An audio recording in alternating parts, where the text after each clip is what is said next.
I'm so tired of you. Every dog must have his day. Sweet, I'm so tired of you. Sweet, I'm so tired of you treat me this way. I'm sick and then Welcome to an episode of Uncutz, where conversations are real, but the people we chat with are realer.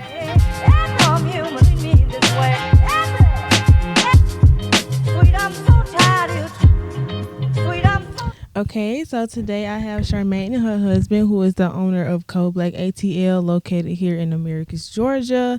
And today we're going to have a quick episode when they explain the stories in the background of how is it being a black owners and located in Americus, Georgia. So let's give it up for Charmaine and her husband. So Cold Black ATL originally started off. Wait a minute. Let's talk about basically when I met my wife. Before I met her, I was self-employed. I have a contracting company. I do construction work, and she was in Atlanta working for JCPenney. And when I met her, and I already knew I was going to marry her, and I told her, you could work for a little while, what you're doing, but if we get married, you're going to eventually have to work for yourself. And because I was self-employed, I couldn't see my wife taking orders from somebody else. And I consider myself a free man, not taking orders from anybody, so I wanted my wife in that same position. So I told her, yeah, for a while, you could do this for a while, but you're going to have to eventually work for yourself. And so being on the road, building motels and, from state to state, I did 9 states building motels. I kept saving up money and, building finances. And eventually, when my wife was working and she'd come home and she'd complain about some of the employees where she was at, I think she was at Walmart in Roses, she was always complaining. And I told her, okay, it's time for you, And so we started off relative small. We were doing vending down on Lee Street, selling handbags and things of that nature. And then we moved into Albany, the flea market, and she named the business, after we got everything, she named the business Ibra Essentials.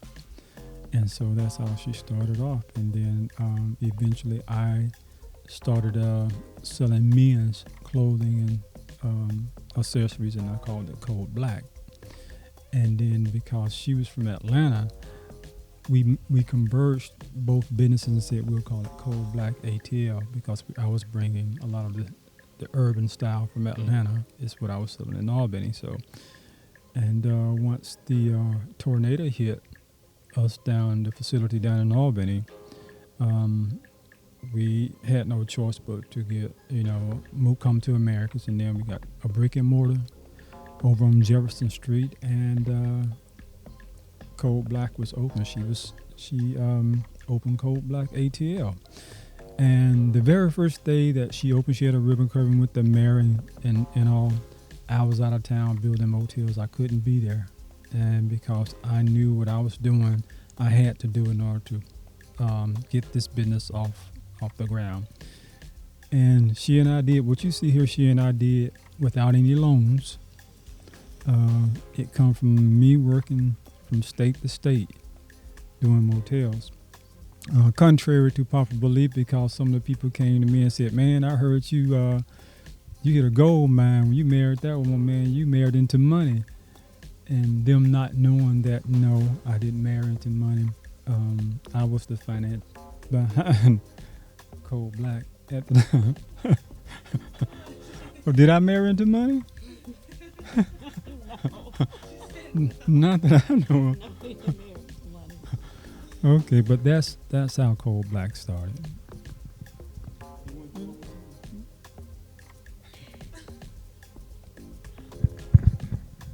Okay, once Cold Black did get off the ground, what were some accomplishments what were some milestones that you guys hit when it got off the ground? Like, what were some bridges that you had to cross as a couple, as business owners, as individuals? What really stood out to you once it got off the grind? What did you realize, okay, this is what we're going to have to deal with from now on? We might as well keep pushing and keep rolling with the punches and keep our business going. Well, I think the different milestones we hit, you know that saying, you can't please all of the people all of the time. So it was just certain style that we started out with. Being that this is a small town, we ran into, you know, like a lot of church people were coming in. It was like, oh, you don't have enough of this. You know, telling me what I didn't have enough of. I go to church, or this dress too short. Or it was always something. And, you know, we were still building, so we didn't have everything that we needed to satisfy the whole. So we had some, you know, some young party stuff, but not club wear, but you know, like evening after 5, stuff like that. And then I would have like the younger folks would come in. Oh, you don't have enough. They wanted the club wear, and we just didn't do that because we were bringing a different style, but not. I don't want to say the word like hoochie, but not, you know, to where you barely have anything on. Put it that way. But we wanted just something versatile, and now that we have that, so we was running into you know, people just telling us what they wanted, and then it's like one person or two person. And then when you try to help, you know, then it's like, okay, where you want to now? I got it, you know. And it was just hard. So we just had to just go and stick with the trend, and just move from there. Then, you know, the people that liked whatever style that we had at that time, they would, you know, they had the choosing, you know, of what we had. So.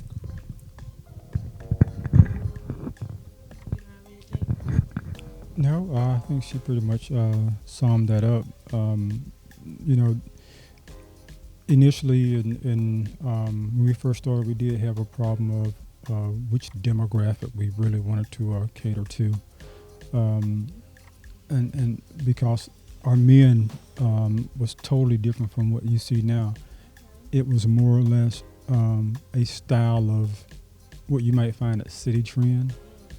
There was some of that, and we carried jeans, and so we started to eliminate jeans. You know, we carried a lot of jeans and the graphic T-shirts at the time, but they were selling in Atlanta. But here it was a little different, so we sort of branched out from that and started going into maybe a deeper urban type look in what you see now. And so yeah, we and that was one of the things, was the demographic we changed from what we originally started out with to now. So I want y'all to elaborate more on the name of Cold Black and the different color of the mannequins and what that means, because that is so interesting to me, and it's a fun fact about y'all business. So yeah, I want to know more of that. Well, Cold Black actually derived from like the medical term, which means to resuscitate. There's an emergency, so we call Cold Black. And our idea was to resuscitate fashion, you know, and that's the reason why we came up with that Cold Black. And then, like I said, my wife was from Atlanta, so we said Cold Black ATL. And some people shied away from the word Cold Black, but without realizing there was a TV show called Cold Black at the same time. But there are a lot of companies called Cold Black, and I didn't realize how many companies were called Cold Black until after we named this business Cold Black ATL. In Atlanta, there's a place called Cold Black Real Estate, and so but that's where Cold Black came up from. It has nothing to do with black people per se, but it's just it was a catchy term. Yeah, it was kind of catchy and everything, and so. Yeah, and and like I said, the demographics of what we're dealing with.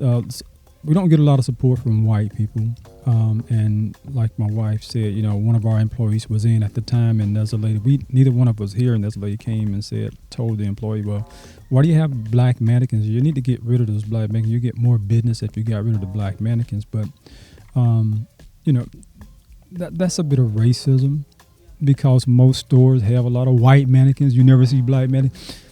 Why would we as black people say, well, go get rid of your white mannequins? And that's not us, And so we, the black mannequins it's more what you find in Atlanta, LA, New York, in those urban stores, in the high-end stores, for instance, Gucci, Louis Vuitton, they do a lot of black mannequins. They do a lot of silver mannequins because it's a urban trend with the mannequins, with the black mannequins, and they cost so much. So we only have two because they are higher than the other mannequin. They cost so much because of that style, and we really wanted to get some of the chrome. They have some chrome mannequins. They are really unique, and some of our suppliers have those mannequins when we go to the shows.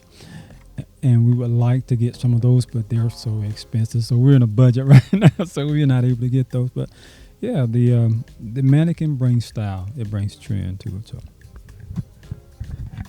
Two things about that. So when I did my paper, that was really my favorite fact that Charmaine told me, because I asked her what cold black meant, and when she told me, I was like, wow, that's amazing. I have to add that in there. And my professor didn't even know that, because you'll automatically think it's about race, but it's not. It's about bringing people back together. Once they buy your clothes, it brings them back to life, and I thought that was so cool.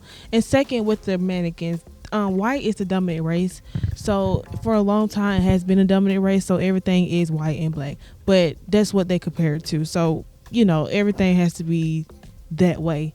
So y'all with the black mannequins are pushing against the hegemony of how the culture looks at things when it comes to white people, white things, like everything is dominantly white.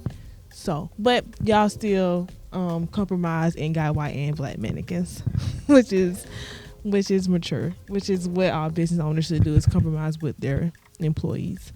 So Charmaine, I didn't even know that you was a part of the NAACP Sumter County Board. How does that affect your business? Because I noticed, I've been doing research, and on Facebook they share your business a lot, which is good, and I'm sure you get recognition from that. You do or you don't? Like, what do it bring in more clientele, or how does that work for you? Well, I'm secretary of the Sumter County branch, NAACP, and I also sit on the board downtown Main Street. I wear different hats, and I guess just the popularity of that, it brings people in, because we use one of the rooms in our storefront. To take calls, for the NAACP, so we have traffic from there, and that would draw them in down. Just, oh, I didn't know you sold clothes, and then they start to look for the clothes, but they come in for an NAACP service or something. So it helps bring more traffic to our store also, and being that it's on Facebook and and everything like that, it helps. It helps with the business. So, just help kind of get our name out there. So, oh, you're the lady. Sometimes I go to the store, they, oh, Miss Cold Black, or it's the Cold Black lady. Thank God. Yeah, yes, but it's all good. It's it's good. I also know that you have a place in the city as well where you influence young kids, young black kids especially. And what was the program you was telling me about that with your business have? Can you elaborate more on that? Yeah, actually, I started a school called the Ebry Technical Institute. And the Ebry Technical Institute is where we train young boys and girls entrepreneurship skills, teach them hands-on skills as far as how to start a business, how to operate a business, and we use that with the Cold Black. But with my company, Ebry Builders, I trained them how to use certain tools to make money for themselves. For instance, in construction, teach them how to use the saws, how to read a measuring tape, things of that nature, how to do plumbing, how to set cabinets, install cabinets. So that program, the idea of the school started from when I was with President Jimmy Carter. He would call me into his office every morning. We would have a conversation before I went to work. And we would just sit down. And one particular morning, he was telling me about the community that he grew up in outside of Plains was called Archery, where there was about 25 black families and 2 white families. And he said that there was a black man by the name of William Decker Johnson. I had never heard of him. He was with the AME Church. And he started a college. He built a college there. I saw the pictures of the school. And the college was called the Johnson Home Industrial College.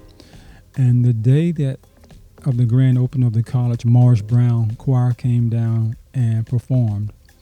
And so he started to tell me about different things that they had at the Johnson Home Industrial College. I said, man, I'd like to replicate that one day. And this was many years ago. So finally, I decided, because I was a contractor and I had experience, I could, take young boys and young girls.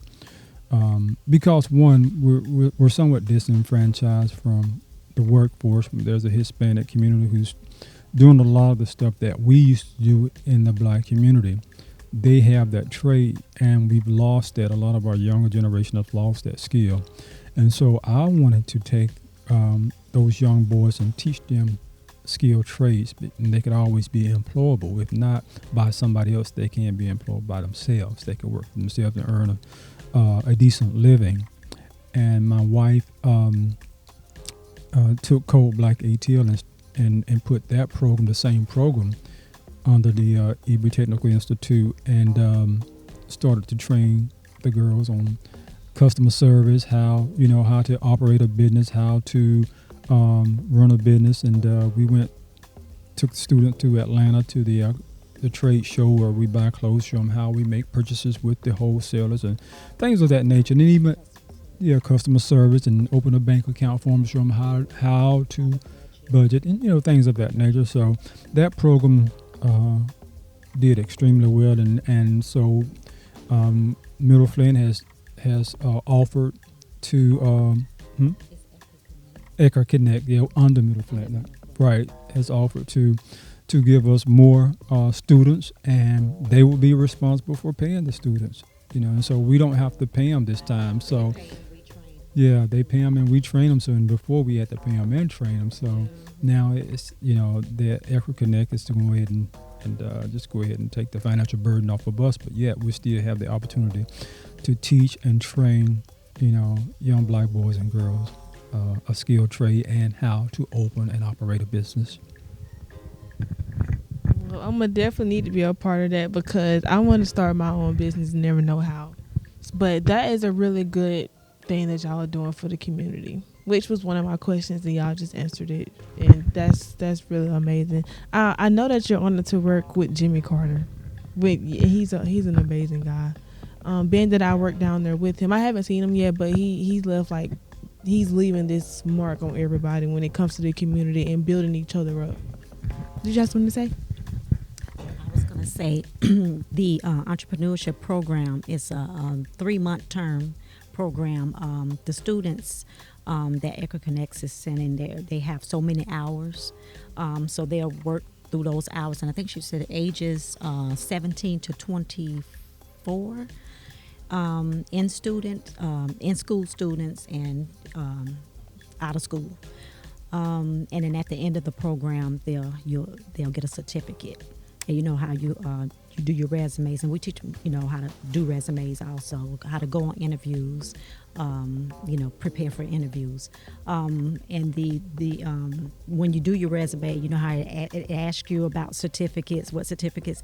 This can go as accreditation on their resume to help them, like if they choose not to do retail. Customer service can take you in any industry, in the world, pretty much. So, that's How y'all feel about Scoops opening up right across from y'all business? Oh, we're glad Scoop's over there. Mr. Kennyfield, he's a great man. You know, he and I have a real good relationship, and you know, and he's excited, and we're excited. So a lot of traffic comes over there, so that's a plus to Cold Black. So yeah, we're excited for, and we're happy for Mr. Kenny at the same time, because he's a very good man. He's genuine. I agree. I haven't tried Scoops yet, but I'm going. Yeah, we've been since it's been open. It's great. I was excited about that. One of my classmates is doing the project on them. Y'all know what I'm doing with y'all? They doing it with them. So they had to do their opening and everything. So it's cute in there. Y'all should go get some ice cream. But yeah, I asked because I know there's a lot of traffic, and actually I seen one lady walk past here and she read your sign, looked in, so I'm like, yeah, this could be a good thing for Cold Black ATL, which I know it's gonna bring a lot of traffic. Yeah, and for all the other downtown businesses as well. Yeah, for sure. Let's see. How was this week? Was it busy? How was it? Well, last week was a little bit busier than this week. For some reason, it's a little slow. Normally, this is one of the busy times for the year for us because it's tax season and business starts to pick up. But it's a little slow. But prom, we're looking for prom. This is a busy time for us as well. So hopefully, next week things will start to pick up. We did have some people come in, getting measured up for prom and looking through the catalogs because we do ordering tuxedo ordering also. So so we had a couple of people come in and sort of getting ready for prom. So. And the First Friday events also, that's where a lot of the businesses stay open extended hours from to 8 o'clock. And a lot of the the community, they come out and they look forward to the First Fridays. So they kind of, a lot of the customers get off at 5 or 6, and then normally most of the stores are closed. So those extended hours, helps them to, get a chance to come out and shop, I love First Fridays too. But yeah, First Fridays will also be a plus for y'all being that Scoops is open. So that's going to be a lot of clientele. Well, this was great. Do y'all have anything else to add? Y'all gave me some really valuable information. Ebry Builders and Cold Black were the sponsors of the Juneteenth Festival. We're the first sponsor of the festivals here in Americas. When I first brought Juneteenth to Americas, actually it was in 2012. Yeah, I did that. And the thing, nobody in America knew what it was. And they used to always ask, is this some type of Muslim thing? We don't want to be a part of that. And so I tried to educate our people on what Juneteenth was. And our first Juneteenth was in the Boone Park. It was in Boone Park in 2012. And we had a band there and we had different, vendors and everything. So, yeah, we had different entertainments, but then I started to get back on the road doing the motels, and we sort of skipped a couple of years, and then we started back the Juneteenth program, and I think this Juneteenth will be our fifth annual Juneteenth festival, and so we've always held it at the train depot here in America. But yeah, and so hopefully this year, I think this year we're gonna change the venue, and we're gonna be in Reese Park because a lot of people complain about how hot it be. And in Reese Park, there's a lot of trees and there's a lot of shade there, so that's something that we're looking to do. But yeah, we've always been the sponsors of the Juneteenth. So yeah, we really want. Yeah, it is. Black excellence. Also, we're our part sponsor. We're having a fashion show. Fundraiser fashion show coming up April 13th. So we are looking for models. So anybody that would like to model, we could use your modeling skills. You don't have to be perfect. This is a fundraiser, so it's a community thing. So we want to give back to the community and sponsor this. We don't have a venue as of yet, but right now we're just in the stage of, getting, everybody grouped together to see, where to move forward from there. Yeah, but it must be made known this is not for Code Black or EBB. This is for the NAACP to generate funds for the NAACP. Of course, without the NAACP, we couldn't do a lot of the stuff that we do in the community as far as helping people with, civil rights, those who've been mistreated. So we have to have certain functions to raise money so that we're able to help people, So that fashion show is just to raise funds for the NAACP and has not for Code Black or EV Builders. So. And it's ages 14 on up. Yes, me and you already talked. I don't want to model, but I will help out with the event. I know Crystal wanted to do it, but she'll probably be out with soccer and stuff. I don't know. But yes, I have talked to you about that. I just want to help out. I'm not a model. I do not like doing that. Well, thank y'all. Y'all continue to do what y'all do in the community. People see it. I see it. Thank y'all.